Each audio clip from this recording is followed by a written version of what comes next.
Olá, sejam muito bem-vindas a mais um episódio do podcast Vozes Maternas. Hoje a gente está aqui com uma convidada que está gravando mais um episódio. Ela já fez um episódio conosco. Se você não assistiu, foi o episódio do dia 7 de julho, onde ela falou lindamente sobre ser consultora, ser diretora da Mary Kay, que é um negócio muito próspero para você mulher, para você mãe. E hoje ela vai trazer um pouquinho mais sobre a vida dela, sobre como o sonho de ser mãe, como a maternidade transformou a vida dela e como ela conseguiu incorporar os negócios neste conceito familiar. Então, sejam muito bem-vindas. Eu sou Ivete, sou mentora terapeuta e junto com a Cleide estou nesse projeto do Vozes Maternas. Então, se apresente, Cleide, e depois a gente já passa para a nossa convidada.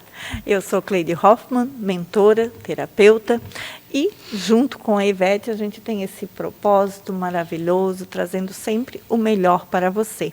E se você que está nos ouvindo, se você é uma mãe atípica, fique nesse episódio, envie para outras mamães, já deixa o like aqui, não vai cair seu dedinho, e a gente agradece porque nos ajuda a crescer o canal e conseguir chegar a mais e mais mamães. Então, se você é mãe atípica, envia, porque o episódio hoje... não esqueça, prepare o lencinho, porque vai estar muito bom. E hoje a gente, juntas aqui, nós vamos receber mais uma vez a Liceia Mota. Muito, muito gratidão por estar aqui, muita felicidade em poder estar aqui compartilhando com você algo que é íntimo, né, que nós vamos falar da nossa família, falar de tudo como começou essa história linda e maravilhosa. Muito bem-vinda ao nosso episódio. Então, me chamo Liceia Mota, obrigada pelo convite, Ivete, Cleide. É muito bom falar sobre maternidade, é um tema que eu amo muito. Eu acredito que eu já sou mamãe desde 11 anos, porque eu cuidei dos meus irmãos quando a minha mãe foi trabalhar fora, né? E aos 17 anos, eu pedi meu marido em casamento. Uau! Ele está ouvindo isso? Eu espero que não. Não, mas ele sabe. Eu pedi ele em casamento, né? E a gente começou a nossa família. Então, faltava 4 meses para fazer 18 anos. Estava me formando em educação física lá no segundo grau, que hoje nem existe mais esse curso. E a gente foi morar nos fundos da casa da minha mãe. E naquele momento lá, nessa situação, em dezembro lá eu fiz 18 anos, né? E em seguida eu adotei uma criança. Então, um sobrinho nosso que foi deixado no hospital infantil, muito mal, muito doente. E meio que, vocês podem cuidar dele? E nós, sim! E nem pensamos 2 vezes e abraçamos esse menino, né? Olha. Que, inclusive, tem uma coisa curiosa. Sem saber que ele seria nosso filho, foi meu marido que deu o nome dele. É uma coisa curiosa, né? Quando a irmã dele teve o filho, ligaram para ele aqui em Florianópolis, Valdeci, dá uma dica aí de nome. Ele disse, bota o Wellington, o nome do meu amigão aqui e tal. Então, o Wellington, meu filho querido, hoje está com 35 anos, né? Ele foi adotado por nós. Que maravilha, gente. As coisas, elas não acontecem por acaso, né? É Deus sempre preparando os caminhos, né? Então, parece muito claro isso de que, tipo, ele tinha que dar o nome para que depois essa criança fosse de vocês, né? Que lindo isso. Mas esse foi só o primeiro. Então, e como que, assim, eu sei que são mais 4 filhos de vocês, né? Depois. E sempre foi um sonho ter uma família grande? Como que foi isso? Então, assim? Eu vim de uma família grande. Não foi tudo tão planejado, não. Né? Então, quando eu queria muito, como eu já era mãe, sem ter tido a experiência da barriga, eu pensava muito, nossa, como que deve ser isso, né? Então, mesmo fazendo tabelinha, eu engravidei. Então, o Hélio tinha 9 meses quando eu engravidei da Larissa. E ele tinha 1 ano e meio quando ela nasceu. Então, foi espetacular passar por aquela experiência, né? Menos o parto. Tirando o parto, o resto foi tudo maravilhoso. Mas ela nasceu e depois de 3 anos, aí eu quis ser mãe de novo. Aí a gente ficou tentando ali 6 meses. Veio a terceiro filho, no caso a Lauane, a segunda menina. E depois foi um descuidozinho, veio a Lana. E depois um outro descuidozinho, veio o João Vitor. Então, nem todos foram programados. Mas muito bem recebidos, muito amados, com certeza, né? Sim. Então, o Hélio tem 4 irmãos. Tem 4 irmãos. E como é que é toda essa jornada em ter uma família tão grande? Nos conte, nos inspire um pouco para outras mamães também, porque hoje, especialmente, nós estamos com algo tão reduzido. Ai, filho para quê? Meu Deus, um filho tá louco, já é demais. Imagine ter 5 filhos. Nos conte um pouco sobre essa trajetória toda. E não é nem de uma geração tão anterior, assim. Sim. Porque você é jovem ainda, não é uma geração onde que se tinha tantos. Por exemplo, assim, eu estou fazendo 40 anos, mas eu tenho só uma irmã. Entendeu? Então, ou seja, não é dessa geração ter tão menos filhos, sabe? Sim. Não, com certeza já era uma coisa chocante naquela época. Porque eu também tinha as piadinhas. Não tem TV na tua casa, né? Lógico, né? Mais um. As coisas que algumas pessoas hoje escutam com 2 filhos, 3 filhos, eu escutava também, óbvio, né? Sim. Mas é aquela coisa, né? Que pena que eu não tenho maturidade naquela época que eu tenho hoje para dar umas respostas boas para as pessoas. Porque é tão maravilhoso a mesa cheia. Eu sou muito fã de família grande. E, assim, as pessoas perguntam assim, aí vocês vão se surpreender agora. Porque, imagina se na minha geração já pegavam no meu pé que eu tinha 5 filhos, imagina da minha filha que tem 4, e a outra que tem 4, e o outro que tem 3. Então, assim, elas também têm família grande. Será que foi por causa da experiência da família grande? Eu acredito que não foi a experiência da família grande, mas sim a experiência do amor, a experiência do contato, a experiência boa que eles tiveram. Porque eles viram aquela família cheia e não foi traumatizante. Foi algo que conectou, que eles tiveram a mesma coragem de ter. Porque precisa de coragem, de decisão, de amor, porque é uma decisão. Sim, e não é nada fácil. Nós estamos romantizando aqui ter um monte de filho, não é. Né? Sim. Era uma demanda muito alta, né? Era uma demanda muito alta, principalmente porque o Wellington exigia um trabalho diferenciado. Quando a gente adotou, não sabíamos que ele tinha uma deficiência, né? Não sabíamos de nada. Aos 2 anos de idade, que foi o primeiro episódio dele com uma convulsão, que ele foi para o hospital, com 2 anos e meio, que eu fui saber que ele tinha uma paralisia cerebral, que deve ter sido causada ou no parto ou na gestação. Como a mãe dele era uma mãe atípica também, não se sabe, porque realmente foi um parto demorado, provavelmente foi na hora do parto. Tentaram fazer um parto normal e depois ela foi levada para uma cesárea. Então, nessa demora, pode ter faltado oxigênio, né? Sim. Então, eu sabia que o Wellington ia ter dificuldade de caminhar, que ele ia ter falta de equilíbrio e tudo mais. O diagnóstico de deficiência mental só chegou aos 8 anos de idade. Naquela época, a informação era só através de médicos mesmo, né? A gente não tinha tanta informação como a gente tem hoje, né? Hoje tu coloca no chat GPT o que está sentindo e ele já fala o que tu... né? Mas o Wellington, então, aos 8 anos de idade, ele depois de ter feito o jardinzinho e o primeiro ano numa escola normal, ele foi para a Fundação Especial, né, de Educação Catarinense de Educação Especial e está até hoje lá, né?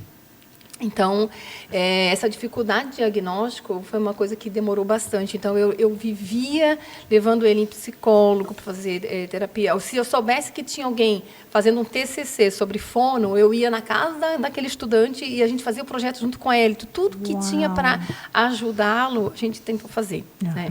Então, eu trabalhava de casa, né? Ajudando meu marido no escritório. Eu levei o escritório para dentro de casa para poder ficar com meus filhos. Eu tinha uma academia, já tive uma academia dentro de casa, também numa parte de baixo da minha casa. Tudo que eu fazia, eu pensava, eu tenho que estar perto deles, onde eles estão. Então, e eu sei que isso fez toda a diferença. As minhas melhores amigas são as minhas filhas. Nós temos uma conexão assim grandiosa, assim, e elas também me consideram uma amiga. E isso é um relacionamento que foi investido muito. para hoje ter isso, sabe? E assim, hoje eu tenho um relacionamento com meus 12 netos, né? Que são maravilhosos. Assim, família bem grande. 12 netos. Quantas pessoas tem no total já? 22 pessoas. Qualquer encontro é festa. Sim, qualquer imagino. festa é evento. Mas sabe que esse negócio de família grande, assim, é interessante, porque, assim, como eu falei antes, eu só tenho uma irmã e a gente tem um irmão anjo, né? Mas de convivência, a gente só fomos nós duas. Eu perdi o meu pai bem cedo, então nós sempre fomos uma família muito pequena. Sim. E mulheres. E o meu esposo, eles são 5 irmãos. E é muito incrível, assim, hoje eu vejo a minha filha de 4 anos, assim, ó, rodeada de primos, como é gostoso. Faz muito bem. Como é gostoso, porque isso faz, inclusive, tem perrengue, faz parte, né? E, de novo, também não romantizando, mas o quanto é gostoso, assim, ela ter esse contato, porque eu tive muito menos contato, apesar de os meus pais, né, serem de famílias maiores, só que a gente não tinha esse contato. E hoje, com a família do meu esposo, a gente mantém muito esse contato, assim, de primos, e é tão gostoso, porque tu vê essas crianças compartilhando.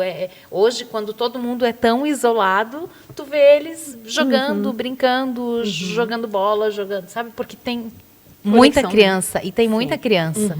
Coisa que na minha época a gente até não tinha. Sim. Então, hoje eu tenho um apreço tão grande por isso, que eu falo assim, nossa, que bom que eu tenho a oportunidade da minha filha conviver com uma família grande, sabe?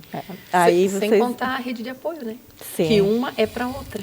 Então, a gente é uma grande rede de apoio. Sim, eu imagino, né? E o fato, imagino, meu esposo tem 8 irmãos. 8 irmãos. E nós estamos em 49 pessoas na família. Então, é um evento. Chega Natal, assim, ó, Natal. Tu tens que pensar onde que tu vai fazer. Festa eu consigo fazer. Pensar onde fazer. Mas a casa do meu sogro acomoda todo mundo. Sabe aquela coisa, um prato aqui, outro prato lá, senta aqui, senta lá, e todo mundo se ajeita, bota uma pilha de prato e tem uma bancada ali, senta na bancada com o prato na mão e todo mundo já vai comendo. E assim, o que é muito gostoso, como a Ivete falou, eles já são, né, praticamente os primos hoje tudo adulto, mas era quando era criança, né? E eles têm o grupo dos primos, e uma vez por mês eles se encontram. Que legal. Olha. Que legal. É bem legal essas coisas assim, né? Então, a minha família é um pouquinho menor, mas nós também somos em 5, somos em 4 de sangue e 1 adotado também. Então, é algo muito bom, é maravilhoso, porque traz todo esse olhar, essa conexão, e tá todo mundo junto, sempre. A gente nunca está sozinho, né? Então... Sabe, Cleide, eu gosto muito de tradições. Eu criei muitas tradições na minha família. Eu vou ser lembrada como a vovó Lili, que fazia essas coisas. Então, mas é o teu legado, né? É, meu legado, sim. Eu penso muito sobre isso. Então, hoje, eu tenho os 12 netos, né? E eu sei que é difícil dar atenção individualizada, mas no dia do aniversário, eles já sabem que é o dia que eles vão sair com a vovó Lili.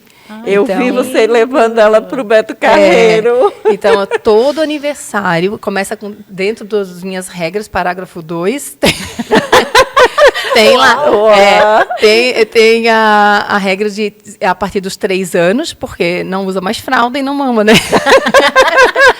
Mas assim, eu tenho isso como um legado mesmo de estar perto, conhecer, conversar, conectar com eles. Então, assim, eu sou realmente muito apegada aos netos. É uma fase totalmente mais leve do que ser mãe. A gente não tem toda aquela responsabilidade. Sim, eu sou vovó. É as muito vovós bom. Entendem, né? Mas, assim, voltando para a questão do Hélio sobre a rede de apoio, hoje eu consigo, por exemplo, viajar, porque as minhas filhas me ajudam nos cuidados com ele. Por exemplo, uma viagem para mim é bem difícil, bem complicado, mas eu não deixo de viajar, né? E meu marido também, né? E quando a gente viaja junto, precisa delas. Quando a gente viaja viaja só ele, não precisa dela. Mas quando viaja só eu, precisa, porque sozinho não. Né? A gente precisa da ajuda uns dos outros. E assim elas também, né? Então, vários acontecimentos na família, uma irmã ajuda a outra. E isso não tem preço, né? A gente ter essa boa convivência, não é só ter um número, né? Mas ter uma qualidade nesse relacionamento, né? Sim, com certeza. Mas isso só é possível porque foi construído. Sim. Né? Porque senão não seria possível, porque não é ter 5 filhos por ter. Não, com certeza. Quando você diz assim, você fez as suas escolhas. Primeiro você trouxe o escritório para dentro da tua casa sempre para estar com eles. E depois você criou o teu próprio negócio, né? Para que também você pudesse de novo continuar perto deles. E foi bem na hora do ninho vazio, né? Foi na hora que elas começaram a Mary Kay chegou para mim quando eu estava com 40 anos. E elas já estavam saindo de casa. Então parece que foi substituindo. Eu tenho tanta mulher para cuidar, né? Que Sim, eu sou uma cuidadora eterna, assim. Comecei com 11 anos e estou até hoje. Eu acho que me preparou para a liderança, né? Para esses desafios. E ter um filho especial é uma coisa que ninguém espera. Né? Inclusive tem um texto que eu gosto muito que é comparando isso com uma viagem, né? Que a gente se prepara para uma viagem, tu prepara aquela mala para aquele lugar que você está indo, né? Para aquele destino que você está indo, de repente há um problema e você tem que trocar o percurso lá e você chega numa vila que não era aquilo que tu tinha imaginado. O que tu vai fazer? Sentar e chorar ou aproveitar as belezas daquele lugar? Então, eu aprendi isso muito cedo, né? Inclusive numa reunião de pais lá da fundação. E eu resolvi extrair o melhor que eu pudesse. Então, a gente vive essa maternidade atípica de uma forma de muita gratidão.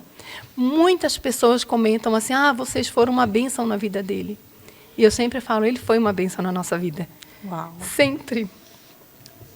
O que ele nos ensina através daquele sorriso dele sincero, ele tem um sorriso, é o sorriso mais lindo do mundo.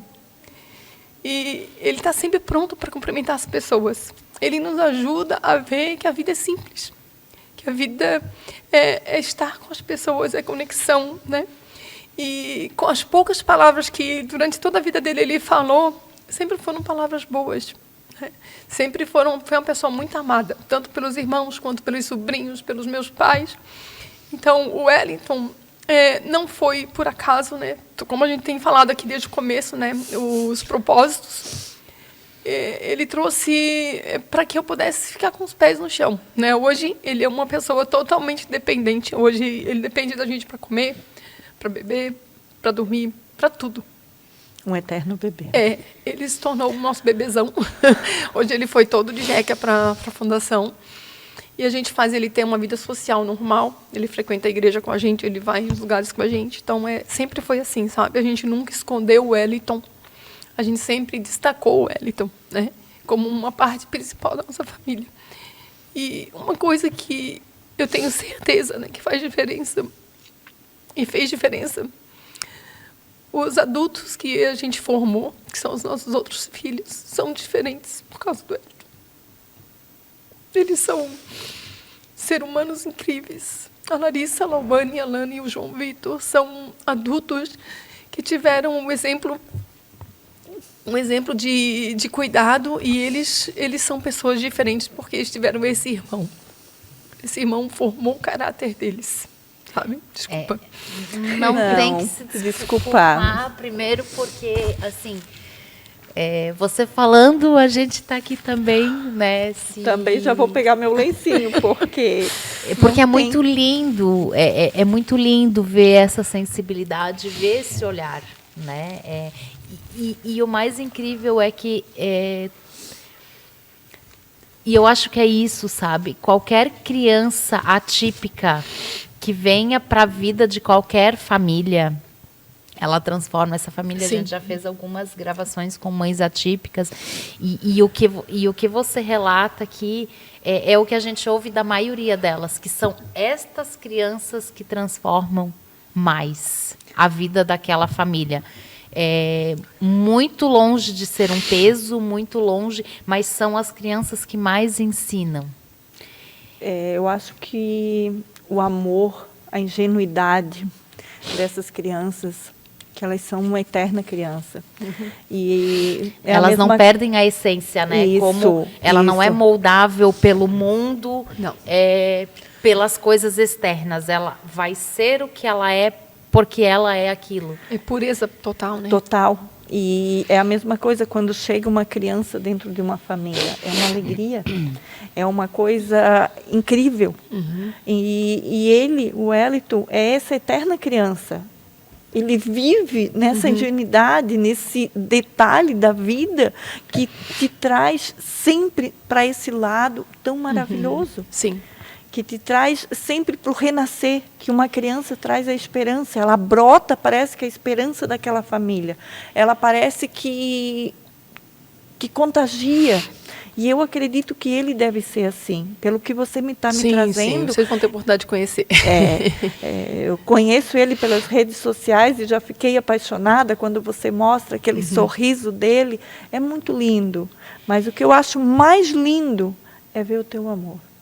É ver você cuidando, ver você dando a comida para ele.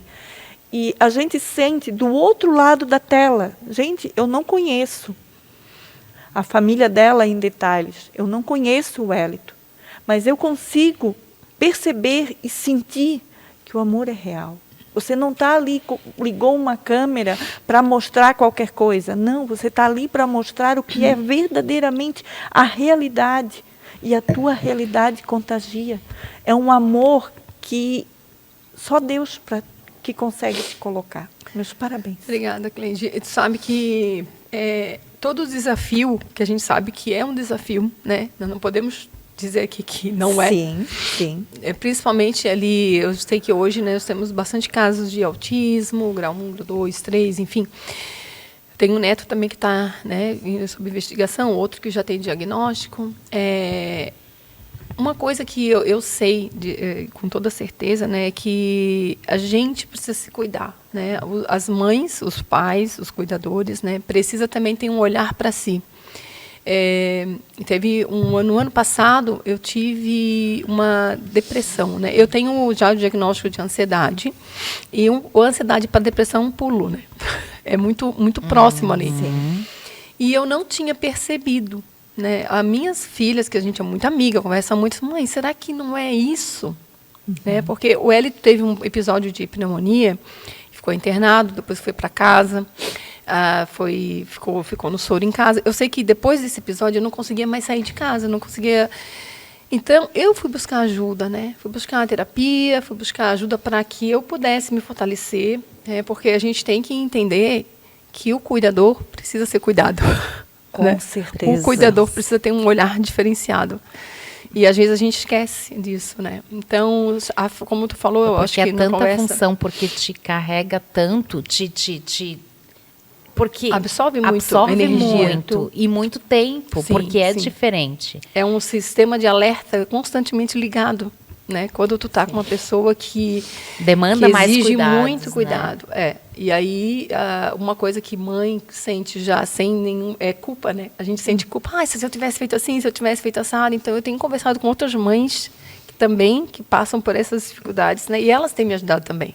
Então, essa troca que a gente faz, né? Com outras experiências, tu vê assim, nossa, eu não estou sozinha nisso aí. Então, é assim mesmo que funciona, né? Porque a gente se julga muito. É muito fácil a gente dar um conselho, Cleide, não fica assim, tu é ótima, tu é isso. E pra gente, às vezes a gente está lá, né? Nossa, tu também poderia ter feito diferente, tu é fraca, Então, tem essa consciência de que nós somos o quê? Seres humanos, né? Exatamente. Estamos ali. E estamos dando o melhor de nós a todo momento. Então, eu digo assim, eu passei, né, como eu comentei, passei por um grande desafio, mas foi um desafio momentâneo, que durou mais ou menos uns 4 anos, né? E eu senti na pele isso, de uma hora quase perder, uma hora quase não saber o que vai dar, não saber como fazer, receber um diagnóstico que tem que colocar uma bolsa, o médico diz, leva para o centro cirúrgico, que não tem outra salvação. Então, tu vive sempre de coração na mão. O coração parece que está sempre saltando, esperando sempre o melhor. E como tu falou, qual é o segredo? O segredo é nós nos fortalecer. É cuidar do nosso mental. Porque quando nós estivermos com uma mente equilibrada, com as nossas emoções, inteligência emocional, a inteligência emocional, a gente vai conseguir dar a volta por cima. Aquilo se torna mais leve, mais tranquilo. A gente vai aprendendo. Aprendendo a lidar. A gente troca a lente, eu sempre gosto de dizer, a gente troca a lente de ver o desafio. Não é um desafio como lamentação, mas sim um desafio como a aprender, a viver, a conviver e a sair daquilo ali com muita clareza. E aproveitar aquele melhor daquele mundo, né? Como Isso. você falou antes, né?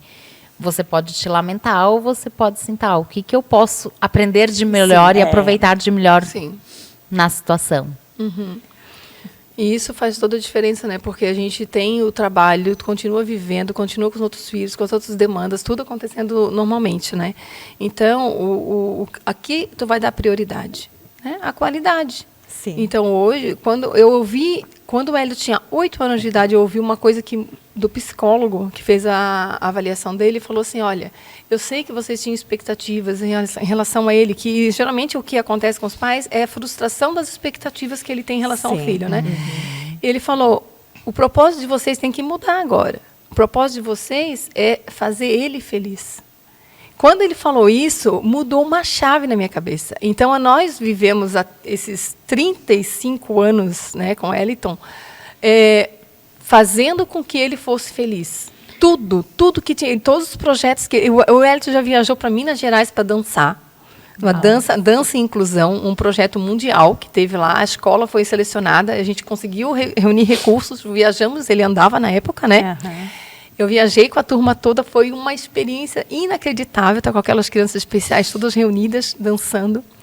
E ele já foi para Sorocaba, em São Paulo, participar da Special Olympics Brasil, né? Então, a gente teve tudo que o Hélio pudesse aproveitar para ele ser feliz, para dar todo o potencial dele, ele faz.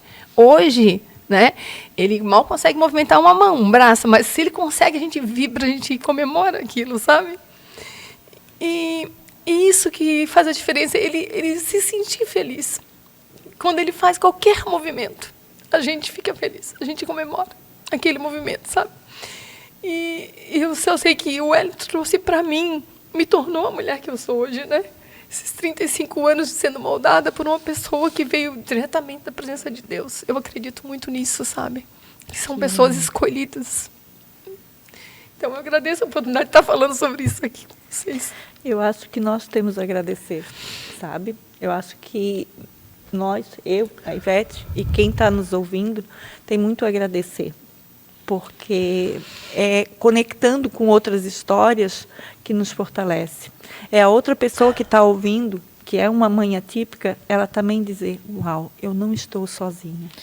Uau, tem outras pessoas também passando. E isso vai muito além, né? Chega muito no nosso propósito, né? Que é justamente as mulheres serem vistas e serem ouvidas. Então, eu tenho certeza que você compartilhando a tua história, muitas mulheres se veem e vão perceber que elas não estão sozinhas. Que tem outras mulheres, outras mães que passam por situações parecidas, semelhantes, e que é possível a gente juntar forças. E é possível a gente ser feliz.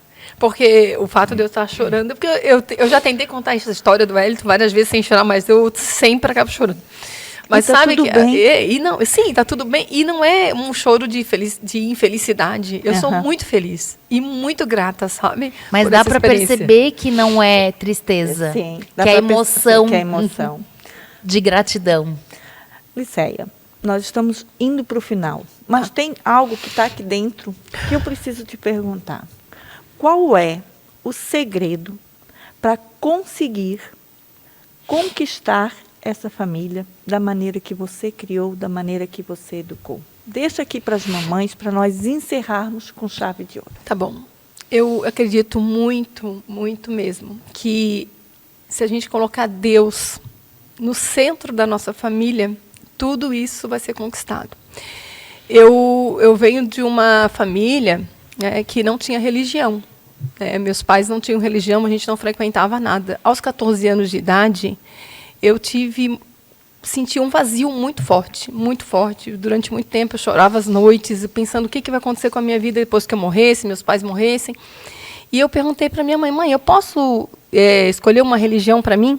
Ela disse, pode. Então eu comecei a pesquisar, e eu fui em muitas igrejas, muitos lugares.